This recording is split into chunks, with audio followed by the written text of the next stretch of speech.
कैसे कैसे होती है ये मुंटा खाती है। मुन्टा खाने से आँखा देखता है। आँखा तेज होता है। कैसे आँखा देखता है? अब मैले आँखा देख्दा है भने तैँले तेज होता है भने ठिकै भयो त जसरी भयो भने भइगयो त अनि तैँले मिलाए मैले पनि मिलाएँ मिलेन भने ए भइहाल्यो के भयो त अनि आँखा तेज होता है कि क्या होता है बोलो तेज होता है।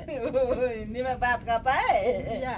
नेपाली होता है हिंदी में बात करता है आई इंग्लिश में बात करता है। पोर्चुगल वाली पो त पोर्चुगल वाली आई इंग्लिश में बात करता है। ओके मेरो घर म पोर्चुगलको मान्छे हो, म नेपाल घुम्न आएको के भन्छ हौ अङ्ग्रेजीमा?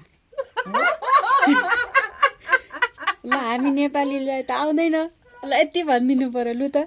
पोर्चुगली भाषा भन्दै त पोर्चुगल त कहाँ आउँछ त? मलाई पोर्चुगली आउने भए त म उही बस्ने थिएँ। के पनि अलिकति यसो आउँछ त इङ्ग्लिस हाक्छु भन्छ जस्तो भन्न त उही बसेर म पोर्चुगलसँगै म के गर्थेँ पोर्चुगलमा कामसाम गरेर बस्थेँ। ए उतै काम गरेर यहाँ साग केलाउँथे होला र उहाँ पैसा गन्दै बस्नु। अनि यहाँ पैसा कमाउन आएकी हैनस् त वीर सिरियलको सुटिङमा आएकी हैन पैसा कमाउन आयो भने यहाँभन्दा अलिक बढी पैसा कमाइन्थ्यो नि त। अनि जति छ त्यतिमा चित्त बुझाएर बस्छ यहाँ नेपाली हो, उता फेरि डलर हो नि त फेरि। म त उता युरो 50 रुपियाँ पाउँदा पनि वाउ हुन्थ्यो त। अनि यहाँ त 50 रुपियाँ पैसा।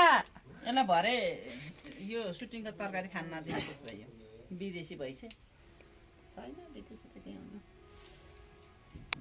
हामी नेपाली ओन्ली वान नेपाली।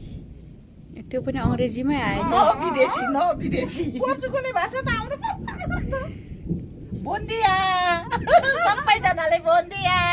ए त्यो चाहिँ कुन भाइ के भनेको त्यो चाहिँ भन्न त सबैजनालाई तर जिस्काइदियो। बोन्दिया भनेको त बेलुका छ भएको छ अहिले बिहान गुड मर्निङ भनेको होला है। कोही बिर्सिसके। नमस्ते गुड मर्निङ भने जस्तै के। नातिनीले सिकायो कि क्या हो नातिनीले त कति सिकाइ त्यसले त सिकायो आमालाई आउँदैन त भन्छ।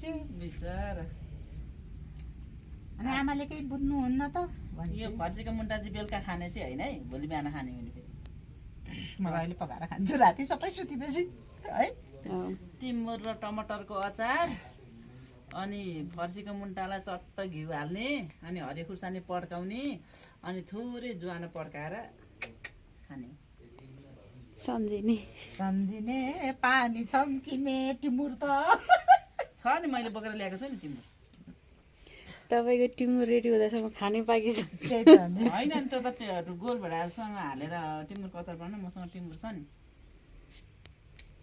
टिमुर छ यो के अरे यो जोसँग मुन्टा किनेको छु नि उसैले उहाँले नै घिउ दिन्छ